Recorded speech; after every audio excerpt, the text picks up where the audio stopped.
working on it. No problem. Enjoy the rest of your Friday here. We look Jeremy, forward to Matt, do we know how tomorrow. many people how many hours we've got with Liz? I want you to start pacing that for me. I want to know the weekly amount just for auto, just for, really for the production of the appointment, of the widget, if you will. Got it? Yeah. So not Bassar, not Jeremy, not you, Jose and Stubbs, but everybody else pretty much, including service. I Okay. appreciate the minute. You have a good one. See that. We have to, this is a little side note, and sometimes my side notes become the meeting, so I'm gonna stay on point here. There is a ratio, again, I don't want people to feel, although sometimes you can't help it, because this is a pressure cooker. You know, we just finished up on the end of the month on what, Wednesday? Tuesday? Wednesday. Wednesday. Yeah, I need more people, right? You gotta get same days to hit their number. What do you think happens to us on Thursday? Most of you know. What's happening on Thursday? Why are there no appointments? No, that's possibly true. What's that? Why are there no appointments for like Friday and Saturday? Okay. I guess this is all true. Where I'm going with this is there's pressure. Almost as much as there was on the last day of the month to set appointments. Pressure is there in part because there's never enough. Some of you might be saying in this business even, but it's never enough for these guys. I have a good day and then I want to just relax a minute, have a breather, smoke my vape because it's good, whatever. And then I got to go after it again. I will tell you, yes, that's this industry, that's this business, that's this company, and that's life. If you've got a job someplace other than here, where maybe it's not like that, I can promise you there's a train coming that you're not aware of. And it's the train of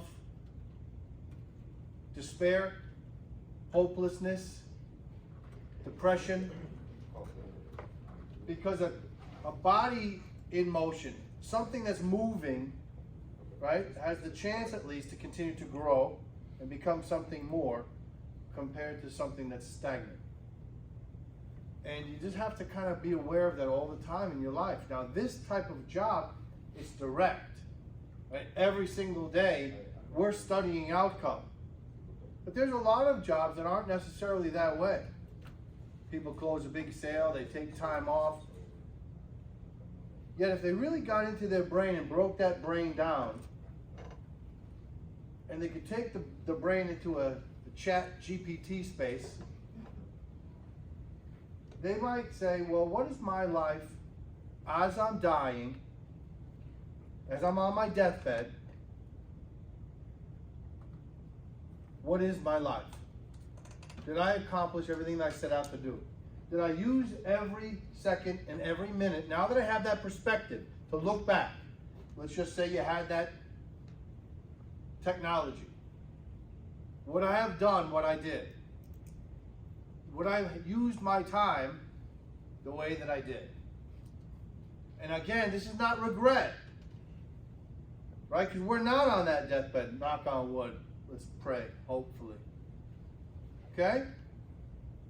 So if you could take this pressure cooker of your job to every area of your life and use every minute, every hour of every day like it was a matter of life and death, do you think your life's experiences might be heightened? Like if you love, would you think you might love a little bit more? Right? Maybe some of you would, if you're mismatchers and you're automatically going to say black to somebody saying white, or no to somebody saying yes, then maybe you won't feel or see what or hear what I'm saying. The bottom line here is, I shouldn't say don't. Get in the habit of embracing things that might not seem comfortable.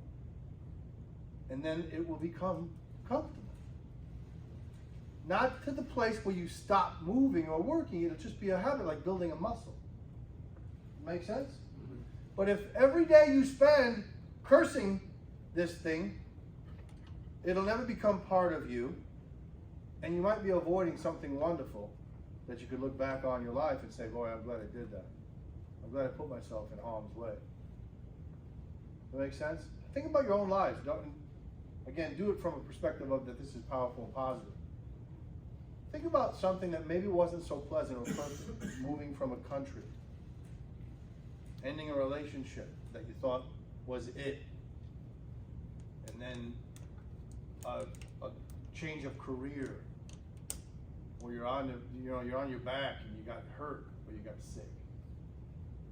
And then think about the power of a human being to take that in reflection and say, you know what? There were some values in that negative thing. Do most of us have that? Did anybody have an experience in their life that wasn't so positive in the moment? You didn't wish for it. You wish it didn't happen. And now you look back on it and you say, you know what? That was actually a positive. I want you to embrace the things that you don't necessarily love right now about your job or about your life. And I wouldn't say, be thankful for them, but I'm guessing someday you might be. And just have some understanding, a perspective change, that maybe there is a value that you don't know about yet in this thing you're going through. And then just take it on. Because that's your personal integrity. Your personal integrity, your character, is what you show up with every day. You have a responsibility to that. You have to understand what that is. And you can bullshit a computer and fake it. And you could bullshit the mirror for a minute. Bullshit other people, but you're not going to be able to bullshit that mirror permanently. You know better. Yeah, you get through the day, like at some jobs where you can half-ass it. No one noticed. No one noticed. No one noticed. But it's like, some of you know when I say this, because I got it from a book. There's the story about the guy who jumped out the 15-story window, and people on the 10th floor could hear him saying, so far, so good. There's a train coming, folks. The ground is coming up fast. So when and where am I digressing into? Because I went sideways for a little too long. We're going into what we're going to be doing here. And it might feel like micromanaging to the person that doesn't want to grow or that is hiding. And then I guess then it is. But we're going to break away into offices to help. Because there are a lot of people, even people with great energy, let's just say they're newer. They're coming with like a bull in a china shop.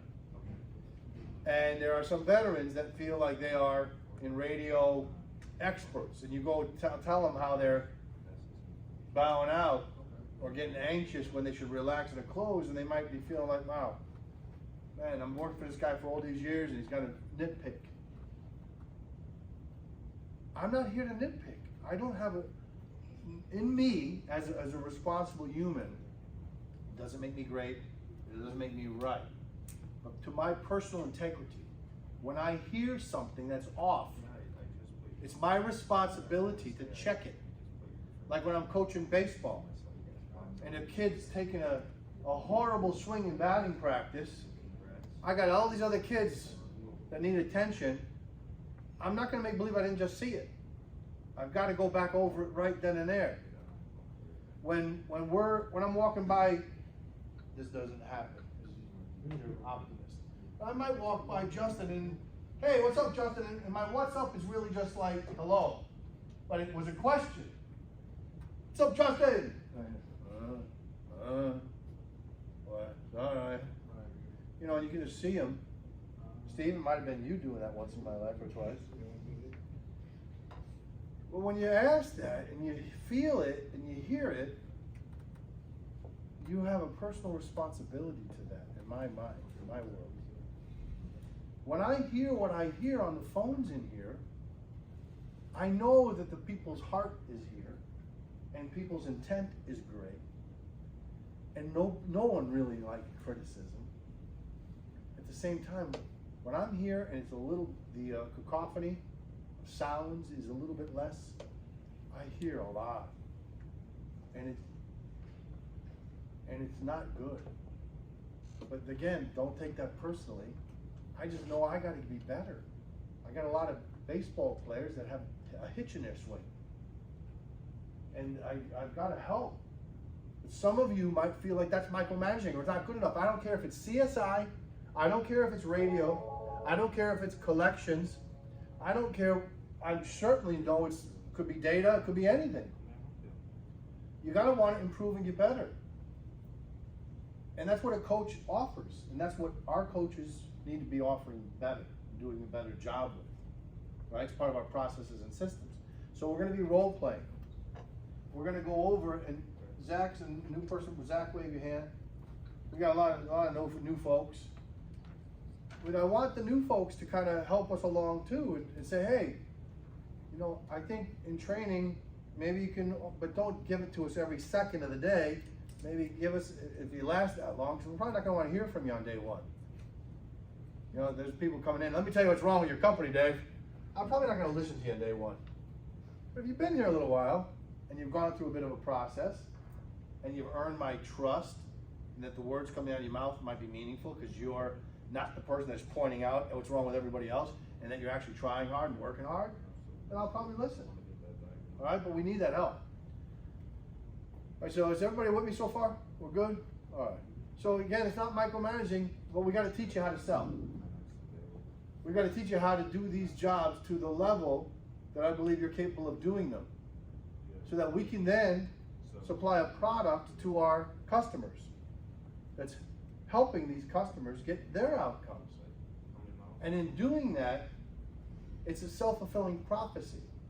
We become more, you individually become more, you become a greater value to the marketplace, and you guess ultimately what you do while you're at that particular job or any other job. Guess what you do? You make more money. And if the place that you're working for doesn't pay you that more money, then you don't have to reinvent yourself or search the world over for the job that would, because you'll be a hot commodity for somebody. You've added something to your toolbox, okay, that provides value for you. So we're going to break out into groups. I'm going to handle, Dr. Dave is going to handle the close today. And again, it's probably not going to be everybody today, but this is starting next week, Monday through Friday, but we're going to start some stuff today. Dr. Dave will be the close, confirmations, being bullshitted, and buying it, and subprime.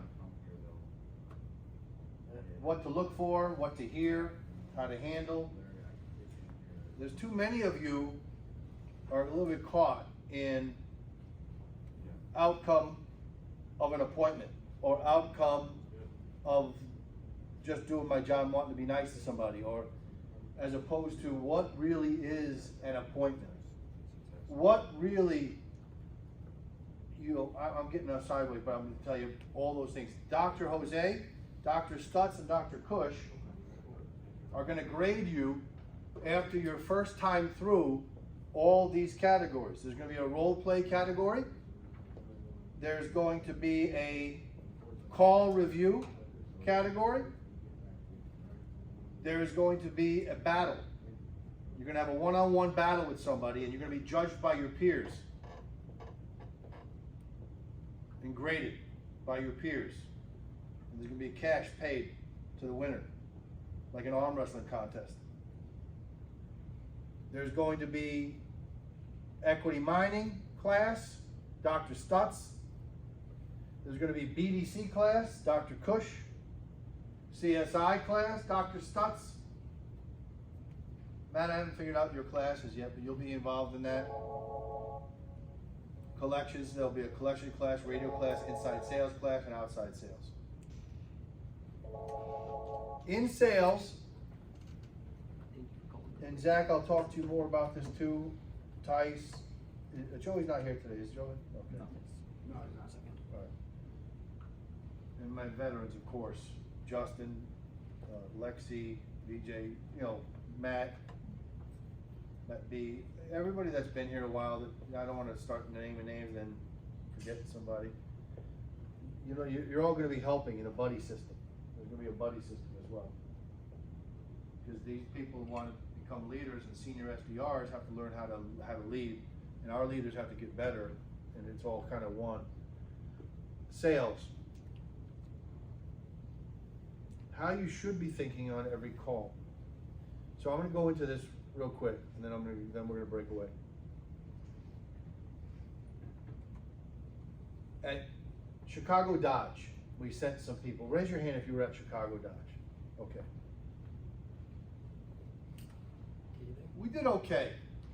Right? We did okay. Sales guys are. What I crazy. notice, I do handle and I it can later, and that's notice it sales. even when I hear So I Bennett, definitely and I'll help bring you up this out here. particular example, because I get to hear Bennett sometimes later at night. Not to pick on you, Ben. You know, 800. At Chicago Dodge, though, we brought energy people, because they're newer. And I remember even having this conversation with you, Tice, maybe a few months ago now, about we were sitting over there near where Luther is. And, Dave, I would have had that one. I'm like, Tice, I got a feeling, man, even if you would have had it, it wasn't really Where having did you it. get that price from? The person was, and we had a lot of people not show up at Chicago Dodge. But in the middle of it, right, with energy, people are, whoa, another one, yeah, what's up? And our intent while we were there was to blow everybody out of the dealership, because those people that work at the dealership I don't have that pricing, energy. so that's not something. And you gotta have I'm that too first. Sure about. Are you in You the gotta market have it. for a truck? Hi, I'm a Middle Mouse. That's not gonna do it here, folks. Sorry. We love you. There's probably a position here for you at some point as we build, but the whisperers don't work. Dave, I should lock my appointments. No, you haven't said shit. Somebody grabbed your phone, or they had to confirm it and make it real. Because with that whisperer is also a lack of confidence in most people. And you're just buying what somebody's selling. But that can happen with energy too, and that's what happened at Chicago Dodge.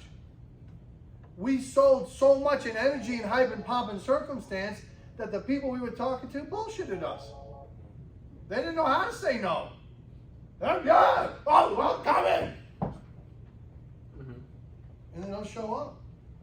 Yeah.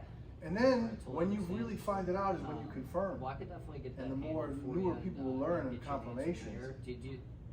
Oh yeah, when we had this one call, Matt, you got on it. Yeah. Bennett was on it. Matt was gonna just listen to Bennett die. Matt grabbed the phone. And then I start walking Matt through it. And the lady's bullshitting him. Oh yeah, my brother wasn't able to take me. So then where does my brain go? My brother wasn't able to take me. I'm gonna ask somebody newer. Ben, you remember this one? Josie. It wasn't closed properly?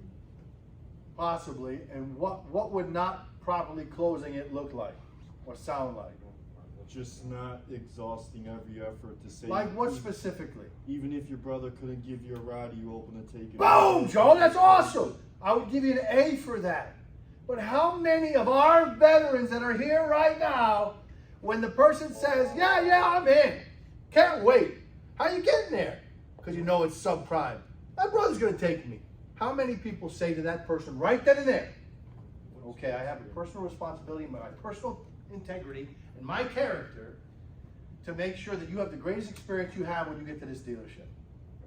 If by chance your brother tells you day of that he cannot take you, how are you gonna get here? Does he know he's taking you? But how many people do that here? Every time. How many people even do it a lot of time? Not many. And that's part of my issue. You gotta know what an appointment is. What is selling ultimately? You get a radio sale. Hey, you're gonna be able to take care of that no later than such and such a date, this side, this contract, boom. Yeah, should be no problem. Should be no problem.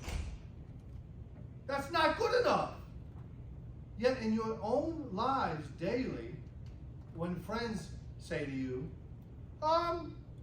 hey, you want to go out tonight? We're going to go clubbing. We're going to go to Sueños. We're going to crazy. Yeah? Should be all right, is what you get from your pal. Is that, should be all right? Hey, listen, I'm going to take a train to a place I've never been, and there's going to be thousands of people. We might not even have cell service. So I want you by that red tower at 9. Okay?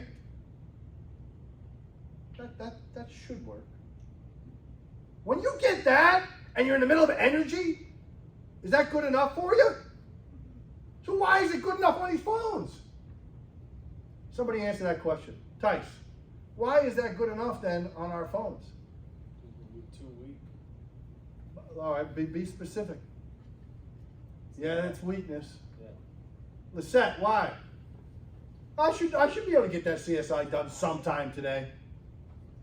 Why don't you go in hard on them? Because it's your life, and you got to have it, otherwise we all die. What would you then say to that person? I don't go into it, but you would say something more than, all right, thank you. I would push as to maybe like a callback to do it together. Whatever it might be, you would do something more than bow out. Yeah.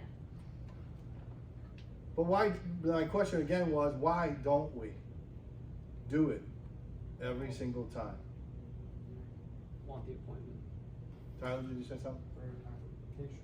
Okay, that's fair. It's maybe a fear of confrontation. It could also be a lack of want to, because you're not seeing the end of your life laying on that bed and saying, what's the point of me doing this right now anyway? I'm just getting paid. Where's your personal integrity? You're going to take that check every other week. Going to go cash it. What's your personal take on things? Anyway, that's not the harshest thing to look at, because that's, to me, not the biggest thing to look at. It's what's your personal character, integrity, who you're in the process of becoming, what's your responsibility to that, so it can lead to a better life. I think it all adds up. Wherever you are, there you'll be. I had a meeting, and going back into sales a little bit more, I had a meeting the other day with Janesville Nissan, and I knew going into it because the guys prepped me ahead of time. This is selling now. We're back to selling straight up, okay? How long have we been going right now? About 20? Okay, anybody falling asleep yet? No. What's your name again, young man? Next to Tice? Yes, you. Uday. Uday. Yeah. I see. You good? Yeah. All right, we keep going? Yeah. Boom. All right. So in this meeting, what is like, why is he picking on me? All right, in this meeting, I knew that this person was going to want to negotiate. In sales, elephant in the room. What does that phraseology mean? Melissa? Elephant in the room. It's kind of, we're on it right now. What am I referring to? It means there's a problem nobody's talking about. There's something that nobody's talking about, but everybody knows it's there. Yeah, there's an issue possibly coming or will come, right? To me, that's what closing it right is all about. It's like understanding that that person might not show up to their appointment because their ride's going to fall through. My parts manager to see Everybody got it? So when you know that, you got to address it in advance of it happening. To what? VJ, to what? Why do you want to address bullshit in the advance of it happening? I'm going to put you on a quick hold. I'll be back later. And then ultimately, what do we want to happen? Remember by chance who the Hey, advisor show up! was helping you out when you brought the vehicle? Right? Come on. So I'm sitting there talking to this dealership. What do we? And he's talking about, well, I don't want production. You guys start out like a house on fire and production to fall. Okay. You know what I said back to him? I get that. I'm not sure I can avoid that. Are all your managers on their very best tip-top game every day now? Or do they ever fall off? Oh, they fall off. Oh, and what do? Let me just see if we're gonna have. I get on them and I motivate them. Today. Okay. Well, if my fall off is better than anything your people produce now on their best day, we can kind of circumvent the issue of me falling off, because it's going to happen. Let's just get that out of the way. And let me tell you something else. You know what happens to me a lot of times? Is what? I got dealerships that we state in the beginning what it is we're going to do for them. And 3 months into it, they forget that we said this is what we were going to do. And they start nitpicking on tasks and things I'm not doing. I'm telling you now, those are broken and we're always going to fail at that. But we're always gonna do better overall. But they start nitpicking and start looking for reasons for why they're not doing what they're supposed to be doing on their end of it. Are you gonna give me your word on that? That's not gonna happen to me? What did I just do to him? Well, you turned the tables, man. Spun his ass! Hell yeah! That's what you do in sales. They're gonna tell you they cannot come in because I love my car. I love it so much. Kisses. I love your car. Are they ever gonna stop loving that car, Uday? Are they ever gonna stop loving that car? No. Hell yeah! You know when? When you get stuck on the side of the road at 2 o'clock in the morning and it just dies on you. They're gonna bitch the shit out of it. They're gonna throw a rock, kick it, burn it. I had friends burn cars Let's see. So did you say that stopped possibly working. be- So are they ever gonna stop loving their car? Yeah. Hell yeah! For that as well. Are they gonna buy another car in their lifetime? 100%. 100%. So when's the best time to go in? When it's on fire? Yeah, absolutely. Okay. Because you just got pissed off? You know what? Hi, dealership. Bettenhausen? Yeah. I want to come in and buy a new car, Regardless if it's just and I want to get the greatest value for my trade. Where is it? It's on 159th on fire. 30, but we have slots out. And I want to negotiate the shit out of this thing. Is that the best time to buy a car? Okay, well, No. Monday next week is gonna be best. It's for you, 'cause perspective I know we have change. Plenty of availability. You got it? That's selling. But Emily, you got to be in that mindset. You got to say, hey, there's something of great value here, Ethan. But they might not Thursday's see it the yet. 8th. They don't We know have that pretty much train a time slot in the that's afternoon. coming, or What's they're the Monday? unaware of it. And that's part of what sales is. It's the Okay, we actually anticipation have a 2:15 or of a something that's 2:45. coming that might not be positive, All could right. be painful. Sounds like a plan. So then And we have to go you'll, through that. be all scheduled So in here sales, we have to connect with the Thursday at customer. 2:45. Okay. Very beginning. We have to build rapport. You got to make a All right, friend. How do you that's do fine. that? We look So our forward to Ask is a little questions. backed up at the moment. However, what I can You gotta do stay for on you track is and I ask can some go questions, directly but to my after you parts ask the manager. questions, what happens to some of He these doesn't even people? really have anything in What do they wanna the do, John? once he gets off this current call, and that way they'll be Yeah, able that's to if you're reach back negative. directly out But to if you're you, positive, and then John, what do some of these people wanna do when you ask for you, questions? if the Blazer Trail They want to talk forever, John. They want to be your best friend. And if all they're doing is hanging up on you, it's because that's what you're expecting. and that way we'll call back with answers to both of those for you. Got it? They will bring you what you expect. That was very telling, wasn't it? What do you think John would say happens to him on most of his calls? 'Cause I know he said it about 2 months ago. Okay. Yeah, I'm gonna put in the Just message keep that you hanging got out. to be to work by 3, and that should be no problem. Maybe not as much anymore. Done deal. right. Well, I'll get this John's over not right shaking his now. head yes, and so come maybe they back are to hanging you out just as much. Okay. Then you got to pause. You got to listen. All right, thanks, Abby. You got to repeat what you heard from the Pleasure. customer, Bye. so that they know you've understood what they just said. These are techniques and things that you need to do and learn. I don't know them because I was born with it.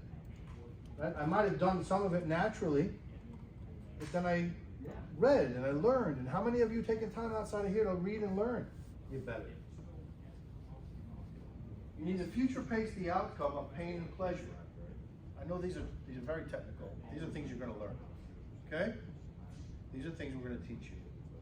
And we're going to show you where in a call. This is where you would present pain in the future. This is where you present the pleasure of taking the right action and being proactive. Okay? But otherwise, this is just me beating my chest saying how wonderful I am. Well, I don't think I'm so wonderful. I'm just saying. Okay. We got to know what an appointment is.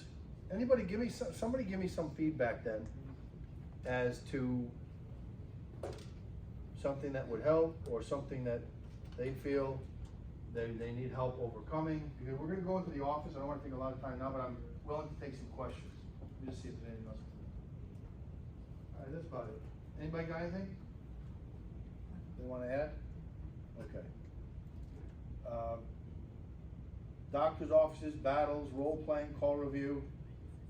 Matt, you have the calls for me? Yep, all set up. Okay. We're gonna start in that office. I don't wanna start with too many because then I feel like I won't get to everybody.